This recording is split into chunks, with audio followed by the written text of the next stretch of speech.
जी वालेकुम अस्सलाम second year pre engineering students. कल की क्लास में हमने चैप्टर 3 को स्टार्ट किया था और चैप्टर 3 में हमने एक्सरसाइज 3.2 से चैप्टर 3 का स्टार्ट लिया है। चैप्टर 3 में कल की क्लास में एक्सरसाइज 3.2 के हवाले से हमने कुछ क्वेश्चन सॉल्व किए हैं। क्वेश्चन नंबर 5, क्वेश्चन नंबर 7 और क्वेश्चन नंबर 8। कल की क्लास में हमने इन 3 क्वेश्चन को सॉल्व किया है और एक्सरसाइज 3.2 में हमारा जो टॉपिक है वो एरिया ऑफ ट्राइंगल से रिलेटेड है। चैप्टर 2 में हमने एक्सरसाइज 2.1, 2.2 और 2.4 को कंप्लीट किया है, जबकि चैप्टर 3 में हमारे पास 3 एक्सरसाइज हैं, 3.1, 3.2 और 3.3। और उन 3 एक्सरसाइज में जो सबसे पहले एक्सरसाइज हमने स्टार्ट की है वो एक्सरसाइज है 3.2। 3.2 में क्वेश्चन नंबर 9 आपके सामने मौजूद है। Find the area. कह रहे जी एरिया हमें मालूम करना है ऑफ द ट्राइंगल, उस ट्राइंगल का एरिया मालूम करना है फॉर्म्ड बाय द लाइंस, जो इन लाइन से फॉर्म्ड हो रहा है। मतलब कहने का ये है कि जैसा कि हमारे पास एक ट्राइंगल है, ये ट्राइंगल, इस ट्राइंगल का हमें एरिया फाइंड आउट करना है। फर्स्ट वर्टेक्स को हमने ए का, सेकंड को हमने बी का और थर्ड वर्टेक्स को हमने सी का नाम दे दिया। First equation y is equal to 0, second equation y is equal to 2x और third equation y is equal to 6x plus 5। अगर हमें इस ट्राइंगल का एरिया मालूम करना है तो a के कोऑर्डिनेट्स भी मालूम होने चाहिए, b के कोऑर्डिनेट्स भी मालूम हो और c के कोऑर्डिनेट्स भी हमें मालूम हो, ताकि हम पहले को x1 y1, दूसरे को x2 y2 और तीसरे को x3 y3 सपोज कर सकें। पहले को हम x3 x1 y1, दूसरे को हम x2 y2 और तीसरे को हम x3 और y3 सपोज कर सकें। अब a के कोऑर्डिनेट्स किस तरीके से फाइंड आउट किए जाए, b के कोऑर्डिनेट्स किस तरीके से फाइंड आउट किए जाए और c के कोऑर्डिनेट्स किस मेथड से फाइंड आउट किए जाए। तो इसके लिए आप थोड़ा सा इस बात पर गौर करें कि डायग्राम में अगर आप गौर करें तो यहाँ पे equation y is equal to 0 है और यहाँ पे एक इक्वेशन है y is equal to 6x plus 5 और इन दो इक्वेशन के दरमियान में हमें वर्टेक्स A नजर आ रहा है। अगर आप y की वैल्यू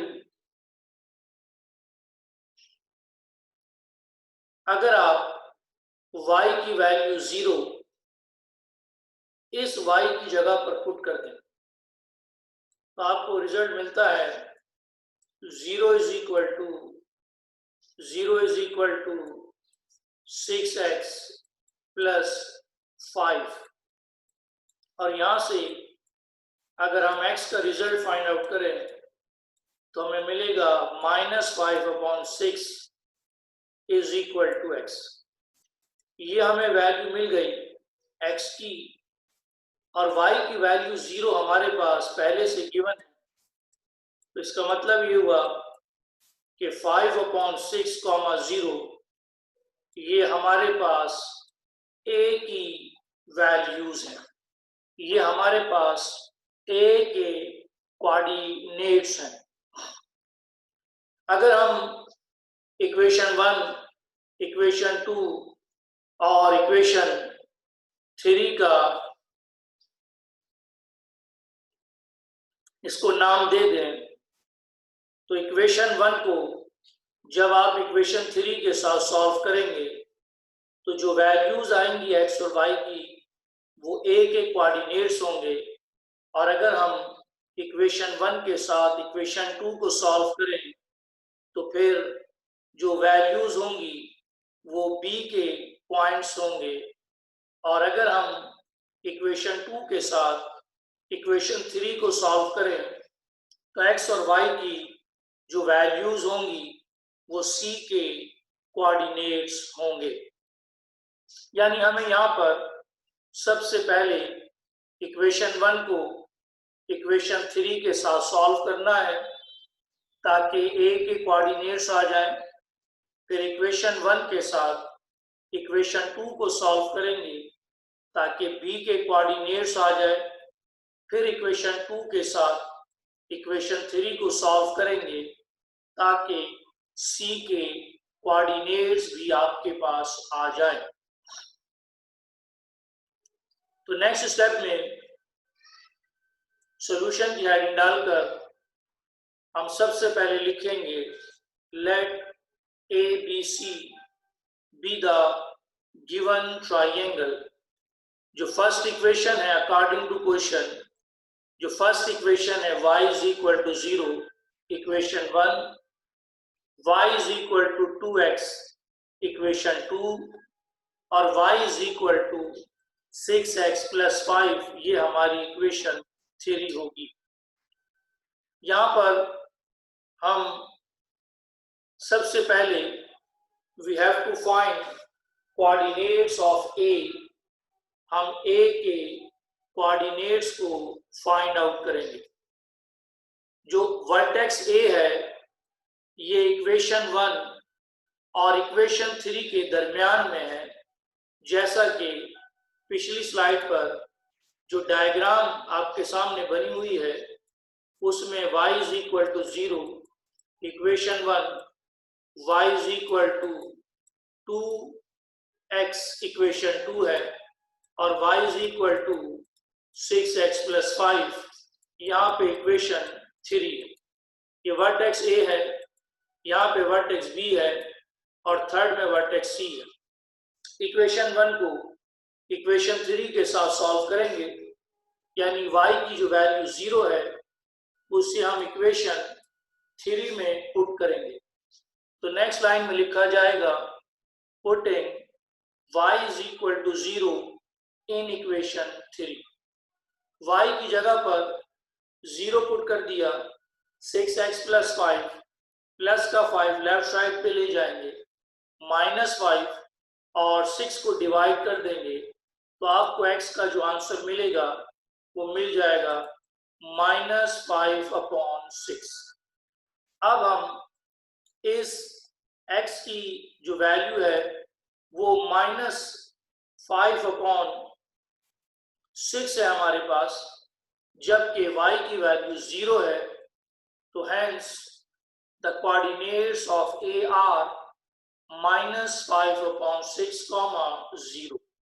तो ये इस तरह से हमने वर्टेक्स ए मालूम कर लिया, ए के कोऑर्डिनेट्स मालूम कर लिए। डायग्राम में अब अगर आप देखें तो जो वर्टेक्स बी है ये इक्वेशन 2 और इक्वेशन 1 और इक्वेशन 2 के दरमियान में। जो हमारा वर्टेक्स बी है वो हमारी इक्वेशन 1 और इक्वेशन जो 2 है उसके दरमियान में है। तो इक्वेशन 1 के साथ इक्वेशन 2 को सॉल्व किया जाएगा। y की वैल्यू 0 को हम इक्वेशन 2 में पुट कर देंगे, तो हमारे पास बन जाएगा 0 इज इक्वल टू 2x, 2 बेटे x के साथ मल्टीप्लाई हो रहा है, नीचे जाकर 0 से डिवाइड करेंगे तो x का आंसर 0 मिलेगा। Hence the coordinates of B are x, y is equal to 0, 0। इस तरीके से आपके पास वर्टेक्स ए भी आ गया और वर्टेक्स बी भी आ गया। अब हम आगे वर्टेक्स सी की तरफ चले जाएंगे। वर्टेक्स सी के को अगर आप डायग्राम में देखें तो ये इक्वेशन 2 और इक्वेशन 3 के दरमियान में। इक्वेशन 2 के साथ जब आप इक्वेशन 3 को साइमल्टेनियसली सॉल्व कर x और y की वैल्यूज जो फाइंड आउट होंगी वो C के वर्टेक्स बन जाएंगे, वो C के वर्टेक्स बन जाएंगे। तो इक्वेशन जो 2 है वो हमारे पास y is equal to 2x है, और जो इक्वेशन 3 है वो है y is equal to 6x plus 5। तो y is equal to 2x को हम पहले इक्वेशन 3 में पुट कर यहाँ से x की वैल्यू को फाइंड आउट करेंगे, और जब इक्वेशन 3 से x की वैल्यू आ जाए तो उसे इक्वेशन 2 में पुट कर y की वैल्यू भी फाइंड आउट की जाएगी। क्योंकि इक्वेशन 2 में y is equal to 2x हमें ये बताता है कि ये y की वैल्यू नहीं है, बल्कि ये हमारे पास एक इक्वेशन है y is equal to 2x। y is equal to 6x plus 5 भी एक इक्वेशन है, जबकि इक्वेशन 1 और 2 सॉल्व करना बहुत ही आसान है क्योंकि y की वैल्यू 0 हमारे पास गिवन है। इक्वेशन 1 के साथ 3 को भी सॉल्व करना आसान है क्योंकि y की वैल्यू 0 हमारे पास पहले से ही गिवन है। Now we have to find coordinates of C के कोऑर्डिनेट्स मालूम करने के लिए हम putting y is equal to 2x in equation 3। Equation 3 में जब हम y की जगह पे 2x पुट करेंगे तो 2x is equal to 6x plus 5, तो 2x minus 6x is equal to 5। 6x में से 2x को माइनस कर दिया, minus 4x is equal to 5। Now value of x is minus 5/4। अब हम इस x की वैल्यू को इक्वेशन 2 में भी पुट करेंगे ताकि हमें y का आंसर भी मिल जाए। y is equal to 2x में x की जगह पर माइनस 5/4 को मैंने पुट कर दिया, कैंसिलेशन की तो माइनस 5/2 हमारे पास आंसर आ गया। इस तरह से हमने वर्टेक्स A भी मालूम किया, वर्टेक्स B भी फाइंड आउट कर लिया और वर्टेक्स C भी फाइंड आउट कर लिया। वर्टेक्स A, वर्टेक्स B और वर्टेक्स C फाइंड आउट करने के बाद अब हम जो फर्स्ट वर्टेक्स है उसे x1 y1, सेकेंड वर्टेक्स को हम x2 y2 और थर्ड वर्टेक्स को हम x3 y3 सपोज कर एरिया ऑफ ट्राइंगल का फार्मूला यहाँ पर अप्लाई करें। इक्वेशन 1 के साथ इक्वेशन 3 को साइमल्टेनियसली सॉल्व किया। x और y की जो वैल्यूज थी वो a के कोऑर्डिनेट्स बन गए। इक्वेशन 1 के साथ इक्वेशन 2 को साइमल्टेनियसली सॉल्व किया तो जो x और y की वैल्यूज थी वो b के कोऑर्डिनेट्स बन गए, और इक्वेशन 2 के साथ इक्वेशन 3 को जब आपने साइमल्टेनियसली सॉल्व किया तो वो c के कोऑर्डिनेट्स बन गए। a b c के कोऑर्डिनेट्स मालूम करने के बाद अब हम यहाँ पर एरिया ऑफ ट्राइंगल का फार्मूला अप्लाई करने जा रहे हैं जो कि हमने कल की क्लास में पढ़ा।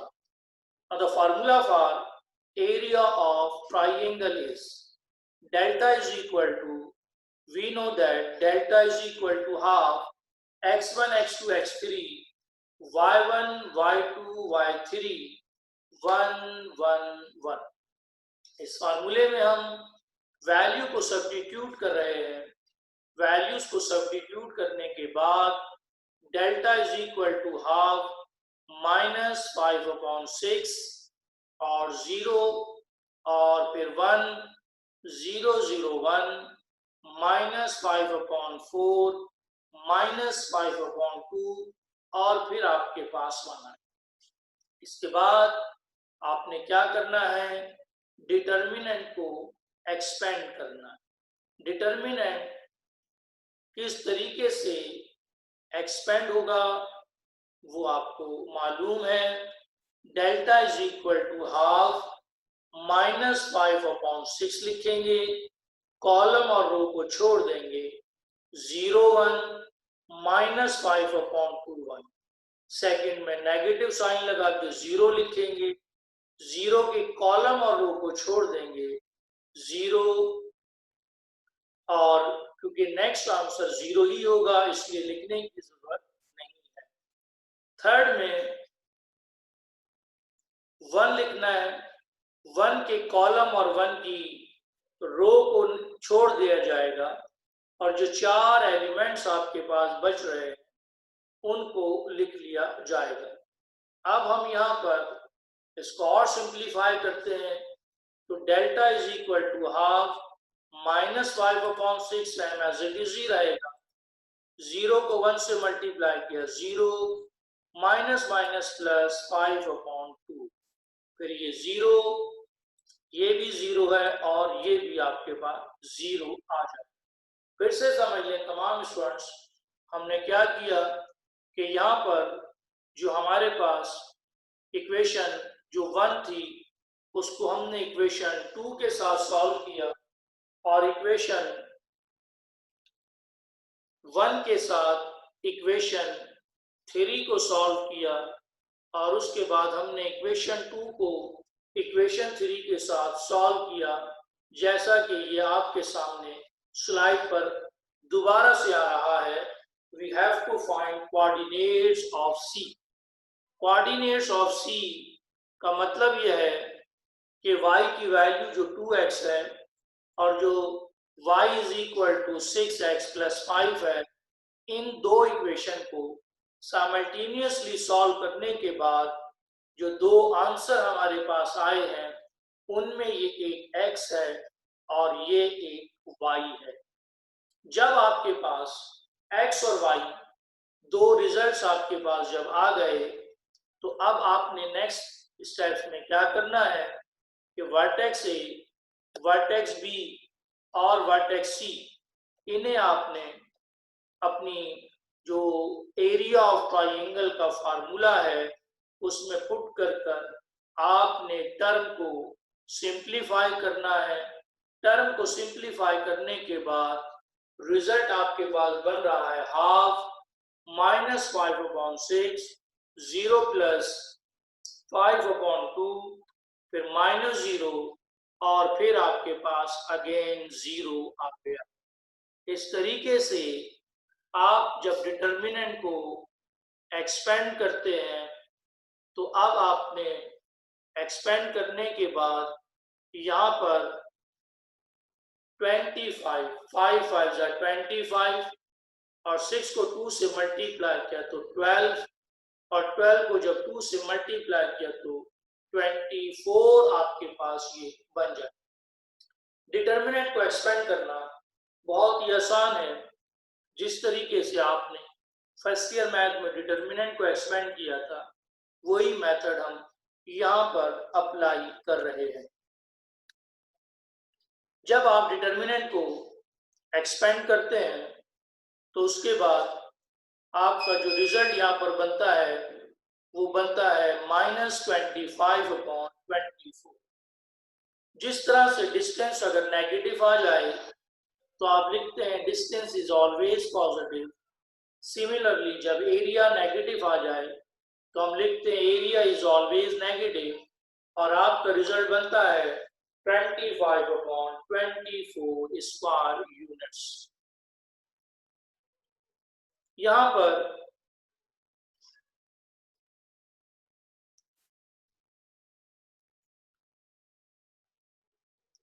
डिटर्मिनेंट में जब आपने सॉल्व किया, डिटर्मिनेंट पिछले इसमें आपने सॉल्व कर रहे हैं, भाई डिटर्मिनेंट कैसे सॉल्व किया जा रहा है।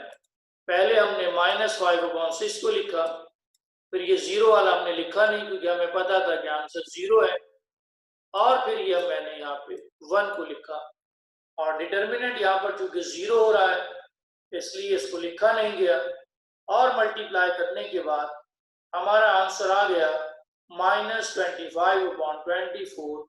Now the direct required result is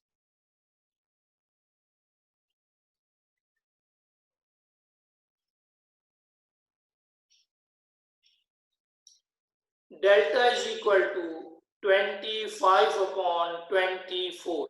ये हमारा रिक्वायर्ड रिजल्ट है। क्वेश्चन नंबर 9 को हमने कंप्लीट किया है। क्वेश्चन नंबर 9 में हमें ये कहा गया find the area of the triangle formed by the lines, और हमने ट्राइंगल की 3 साइड्स की 3 इक्वेशन हमें दी गई। इक्वेशन 1 के साथ 3 को साइमल्टेनियसली सॉल्व किया, 1 के साथ 2 को सॉल्व किया, 2 के साथ 3 को सॉल्व किया। वर्टेक्स ए, वर्टेक्स बी और वर्टेक्स सी फाइंड आउट करने के बाद हमने एरिया ऑफ ट्राइंगल का फार्मूला अप्लाई किया, डिटरमिनेंट को एक्सपेंड किया और रिजल्ट हमारा बन गया 25/24 24 स्क्वायर यूनिट्स। सेम इसी मेथड पर अब हमारे पास एक नेक्स्ट क्वेश्चन है। जो नेक्स्ट क्वेश्चन है वो क्वेश्चन नंबर 10 है, जो कि सेम इसी मेथड पर, इसी पैटर्न पर सॉल्व होगा। और जो टेस्ट आपका रखा गया है वो एक्सरसाइज 2.1 का टेस्ट रखा गया है, जो कि मैं कई दफा आपको बता चुका हूं। नेक्स्ट क्वेश्चन में क्वेश्चन नंबर 10 है हमारे पास। क्वेश्चन नंबर 10 आपके होमवर्क में है। क्वेश्चन नंबर 10 आपके होमवर्क में आ रहा है। The equation to the sides of a triangle y is equal to m1x plus b1, m2x plus b2 and x is equal to 0।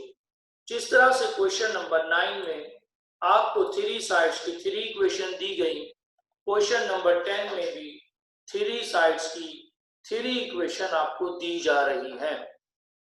Equation 1 के साथ इक्वेशन 3 को सॉल्व कर ए के कोऑर्डिनेट्स निकालेंगे। इक्वेशन 1 के साथ 2 को सॉल्व कर बी के कोऑर्डिनेट्स निकालने हैं, और फिर इक्वेशन 2 के साथ इक्वेशन 3 को सॉल्व कर सी के कोऑर्डिनेट्स फाइंड आउट किए जाएंगे। ए के कोऑर्डिनेट्स डायरेक्ट हमें मिल जाएंगे, सी के कोऑर्डिनेट्स भी हमें डायरेक्ट मिल जाएंगे, क्योंकि एक्स की वैल्यू 0 है और यहाँ x की वैल्यू 0 है, बट कोऑर्डिनेट्स ऑफ b हमें मालूम करने पड़ेंगे। यानी पिछले क्वेश्चन में हमने वर्टेक्स c के लिए जो काम किया है, सेम वही प्रोसेस हम यहाँ पर वर्टेक्स b के साथ अप्लाई। तो इस क्वेश्चन को आप सॉल्व करेंगे, एरिया मालूम करेंगे, और एरिया का आंसर बेटे वही आना चाहिए जो यहाँ पर क्वेश्चन के अंदर दिया गया है। वो ये कहता है कि यहाँ पे एरिया ऑफ ट्राइंगल का answer half b1 minus b2 whole square divided by m1 minus m2। I hope कि तमाम स्टूडेंट इसे इजीली सॉल्व कर सकते हैं। ना सॉल्व हो तो नेक्स्ट क्लास में मुझसे डिस्कस किया जा सकता है, लेकिन मुझे उम्मीद है कि आप इसे सॉल्व कर लेंगे, क्योंकि जो मेथड क्वेश्चन नंबर 9 पे अप्लाई करना है, सेम वही मेथड क्वेश्चन नंबर 10 पर भी आपको अप्लाई करना है।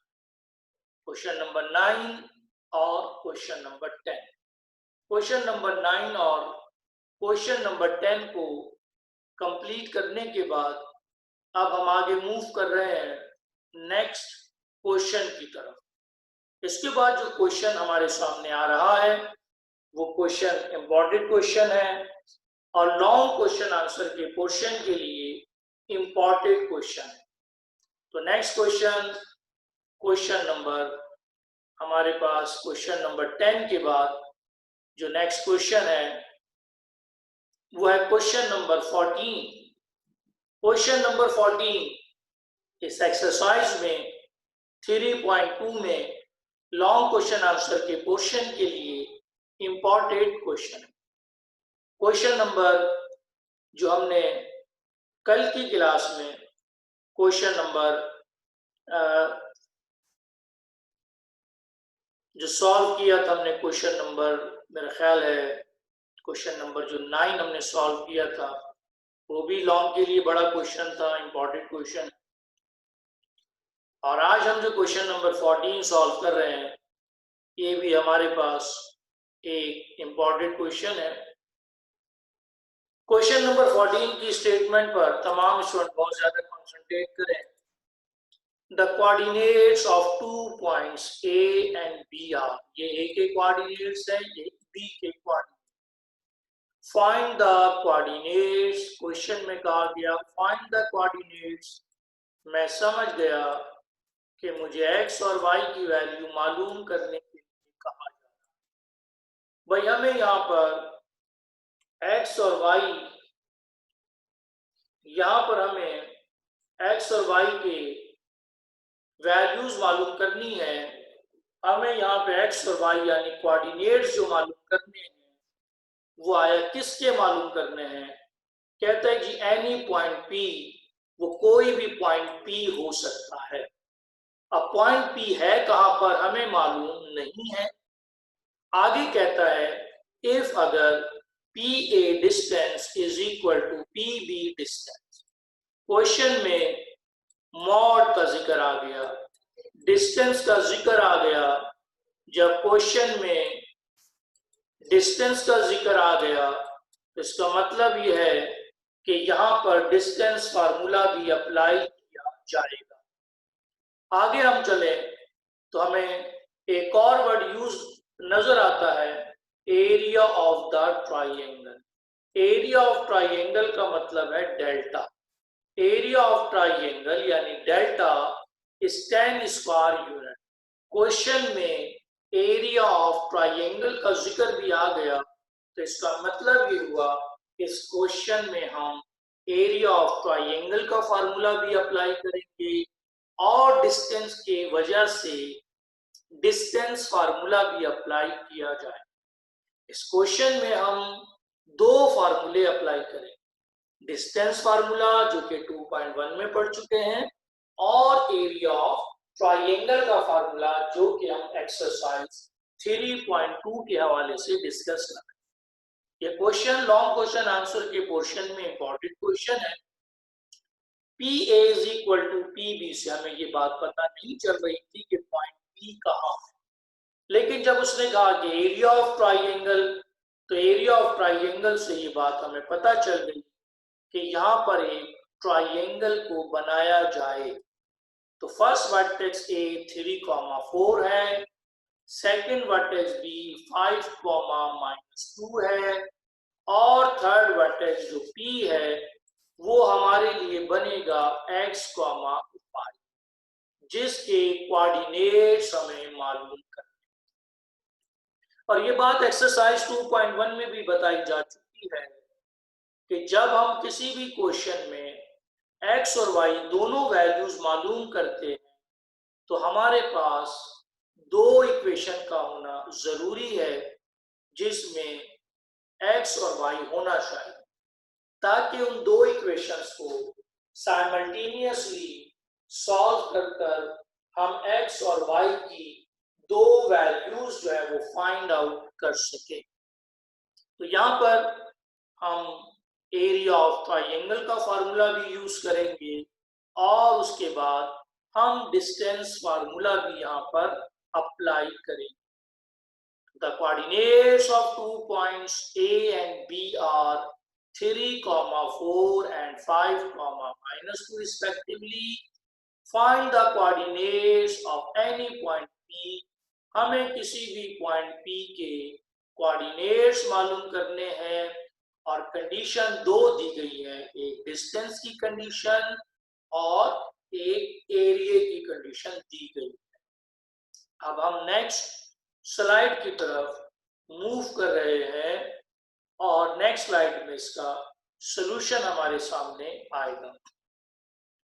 नेक्स्ट स्लाइड में हमारे पास इसका सॉल्यूशन है। नेक्स्ट स्लाइड में आप हेडिंग डाल सकते हैं सॉल्यूशन की और सबसे पहला काम लिख रहे हैं कि we have to find coordinates of P. हमें पी के कोऑर्डिनेट्स मालूम करने हैं। जो वर्टेक्स ए है उसे हम x1 y1 सपोज करेंगे, जो वर्टेक्स बी है उसे आप x2 y2 सपोज करेंगे और जो वर्टेक्स पी है जो कि हमारे लिए x, y है वो हमारा x3 और y3। एरिया ऑफ ट्राइंगल का फार्मूला तमाम स्टूडेंट्स को याद होना चाहिए। We know that delta is equal to half लिखेंगे और एरिया ऑफ ट्राइंगल का फार्मूला x1, x2, x3 फिर y1, y2, y3, 1, 1 और 1। लेफ्ट हैंड साइड पर जो डेल्टा है उस डेल्टा की जगह पर हम डेल्टा की जो वैल्यू हमें दी गई है वो डेल्टा की वैल्यू हमें क्या दी गई थी, delta is equal to 10 square unit. Delta is equal to 10 square unit है हमारे पास। यहाँ पर हमें कोऑर्डिनेट्स मालूम करने हैं, एक्स और वाई की वैल्यूज मालूम करनी है, और एक्स और वाई की वैल्यूज हम उसी वक्त मालूम कर सकते हैं जब हमारे पास दो इक्वेशन हो जिनमें एक्स और वाई हो। तो हम पहले यहाँ पर दो इक्वेशन बना रहे जा रहे हैं जिसमें एक्स और वाई होगा, फिर उन्हें आप साइमल्टेनियसली सॉल्व कर कर एक्स और वाई की वैल्यूज को फाइंड आउट कर सकते हैं। क्वेश्चन नंबर जो अब हमने इससे पहले जो क्वेश्चन सॉल्व किया था, क्वेश्चन नंबर 9, उसमें हमें इक्वेशन दी गई थी, तो हमने उन्हें सॉल्व करके कोऑर्डिनेट्स मालूम कर लिए थे। यहाँ पर हमें इक्वेशंस नहीं दी गई, हमें यहाँ पी के कोऑर्डिनेट्स मालूम करने हैं, उसके लिए हमें इक्वेशन बनानी पड़ेगी। तो डेल्टा इज इक्वल टू, चूंकि 10 स्क्वायर यूनिट है हमारे पास, और फिर हम एरिया ऑफ ट्राइंगल का फार्मूला अप्लाई कर कर इसमें वैल्यूज को पुट करेंगे, और फिर यहां से एरिया ऑफ ट्राइंगल का फार्मूला अप्लाई करने के बाद हमें यहां से कोई आंसर नहीं मिलेगा, बल्कि एक इक्वेशन मिल जाएगी जिसमें x और y होगा। नेक्स्ट स्लाइड की तरफ मूव कर रहे हैं, और नेक्स्ट स्लाइड में हम इन तमाम वैल्यूज को एरिया ऑफ ट्राइंगल के फार्मूले में पुट कर उसको एक्सपेंड करेंगे। We know that area of triangle का फार्मूला आपके सामने आ गया। डेल्टा की जगह पर वैल्यूज पुट की 10, हाफ 3 5x, 4 - 2y 1 1 1। 2 यहाँ पे डिवाइड हो रहा है, 10 से मल्टीप्लाई कर कर 20 आपके पास हो जाएगा, और डिटर्मिनेंट को ये आपने कर दिया expand. First value row column छोड़ दिया, सेकंड वैल्यू रो कॉलम छोड़ दिया, थर्ड वैल्यू को लेकर रो कॉलम को छोड़ दिया, और सिंप्लीफाई किया इसको मैंने। -2 - y, 5 - x और 5y + 2x। 3 को दोनों से मल्टीप्लाई करेंगे, 4 को दोनों से मल्टीप्लाई करेंगे, और 1 को भी मल्टीप्लाई करेंगे। 3y और जो आपके पास है यहाँ पर इक्वल का साइन आपको नजर आ रहा है, ये इक्वल नहीं होगा, पॉजिटिव साइन यहाँ पे होगा मल्टीप्लाई करने के बाद।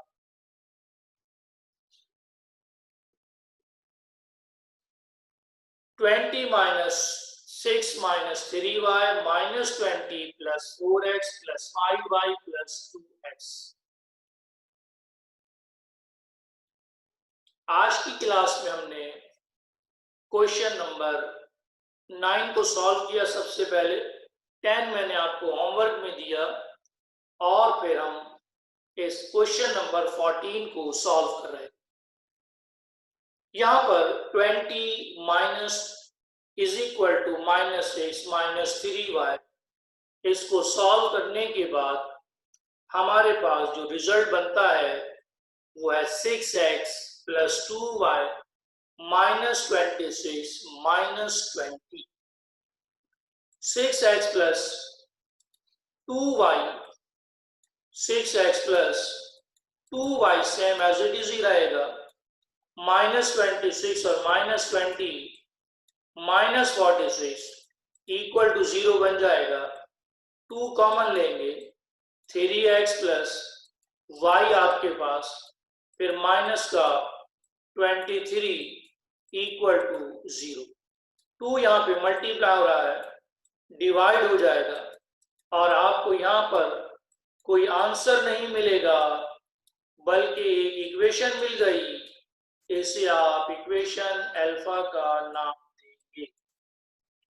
यहाँ पर आपको कोई इक्वेशन मिलेगी जिसे आप इक्वेशन अल्फा का नाम देंगे। नेक्स्ट स्लाइड की तरफ मूव कर रहे हैं। नेक्स्ट स्लाइड में आपको लास्ट के 2 से 3 स्टेप अगेन मिल जाएंगे। ये आपको लास्ट के स्टेप्स भी मिल गए, और इक्वेशन भी आपको नजर आ गई, 3x + y -23 इक्वल टू 0। ये इक्वेशन अल्फा बन गई। यानी यहां पर जब हमने एरिया ऑफ ट्राइंगल का फार्मूला अप्लाई किया तो एरिया ऑफ ट्राइंगल का फार्मूला अप्लाई करने के बाद हमें यहाँ पर कोई आंसर नहीं मिला, बल्कि एक इक्वेशन मिल गई जिसे हमने इक्वेशन अल्फा का नाम दे दिया। अब हम आगे हमारे क्वेश्चन में एक तो एरिया ऑफ ट्राइंगल की बात की गई थी और हमारे क्वेश्चन में लिखा गया है PA is equal to PB। ये डिस्टेंस को रिप्रेजेंट करता है, क्योंकि मॉड वर्टिकल लाइंस हमारे सिलेबस में डिस्टेंस को रिप्रेजेंट करने के लिए अप्लाई की जाती है। अब नेक्स्ट स्लाइड पर हम सबसे पहले P से A का डिस्टेंस फाइंड आउट करेंगे और फिर हम P से B का डिस्टेंस फाइंड आउट करेंगे।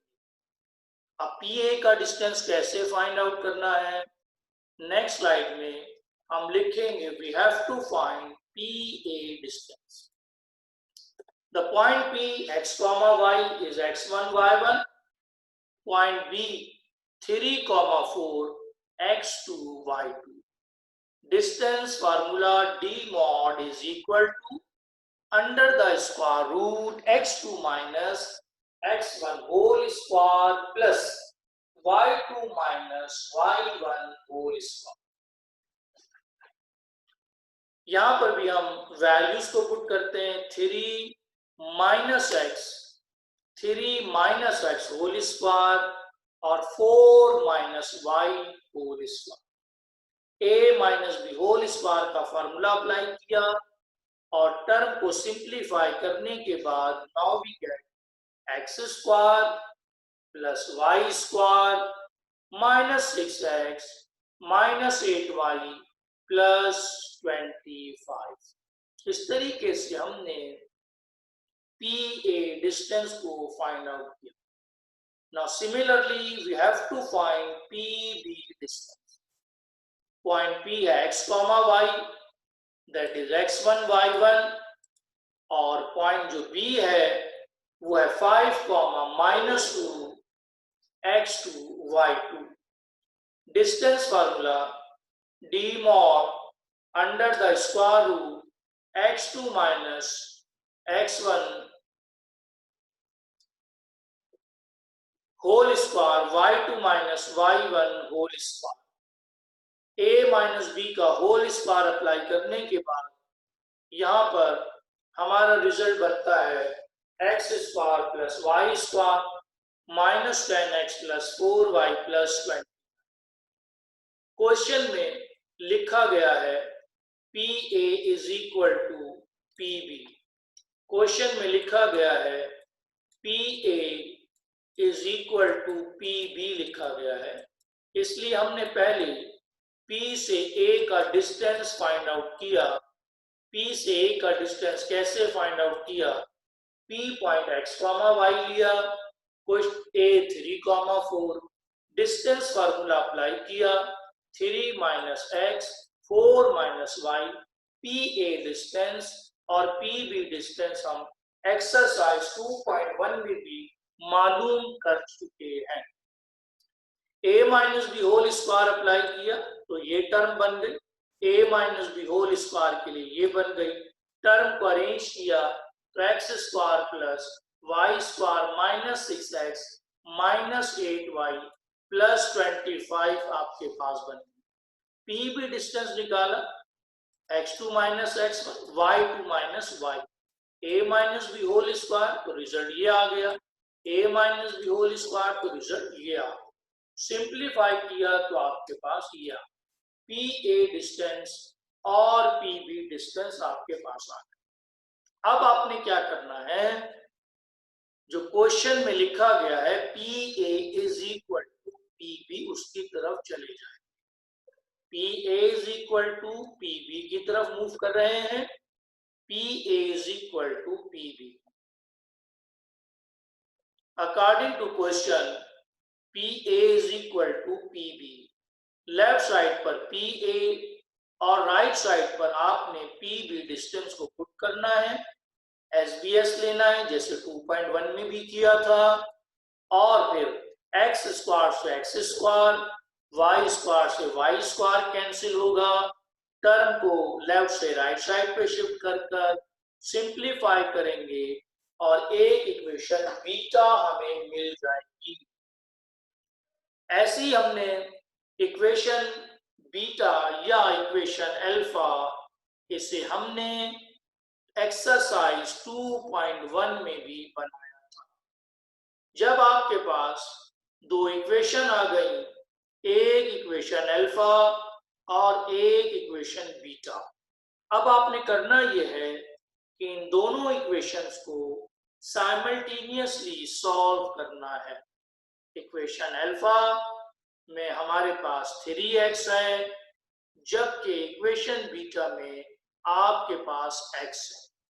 तो मतलब क्या हुआ, multiplying equation beta by 3 and subtracting with equation alpha, यानी यहां पर इक्वेशन अल्फा और बीटा को साइमल्टेनियसली सॉल्व करने के बाद हम x और y का रिजल्ट यहाँ पर बहुत आसानी के साथ फाइंड आउट कर सकते हैं। नेक्स्ट स्लाइड की तरफ अब मैं आगे मूव कर रहा हूं। नेक्स्ट स्लाइड में हम इक्वेशन अल्फा को 3 से मल्टीप्लाई करवाकर इक्वेशन बीटा से सबट्रैक्ट करेंगे, क्योंकि यहाँ पर एरिया ऑफ ट्राइंगल का फार्मूला अप्लाई कर हमने एक इक्वेशन अल्फा बनाई और उसके बाद हमने यहाँ पर P A distance is equal to P B distance की कंडीशन को अप्लाई कर एक और इक्वेशन यहाँ पर बनाई। इस कंडीशन को अप्लाई करने से पहले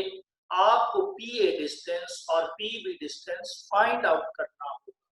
ये कंडीशन हमें कैसे पता चली, ये क्वेश्चन में लिखी गई है, क्वेश्चन से ही हमने यहाँ पर लिखा है और क्वेश्चन से ही हमें ये बात पता चली कि यहाँ पर हमने पी ए और पी बी डिस्टेंस को फाइंड आउट करना। Multiplying equation beta by 3 and subtracting with equation alpha, तो आपके पास यहाँ जो रिजल्ट बनता है वो बनता है y इज इक्वल टू 2। फिर y की वैल्यू 2 को जब आप इक्वेशन बीटा में या अल्फा में कहीं भी पुट कर सॉल्व करेंगे तो आपको x का आंसर मिल जाएगा 7, आपको इसका आंसर मिल जाएगा। तो इस तरह से हमने यहाँ पर दो इक्वेशंस को सॉल्व किया, इक्वेशन अल्फा और इक्वेशन बीटा।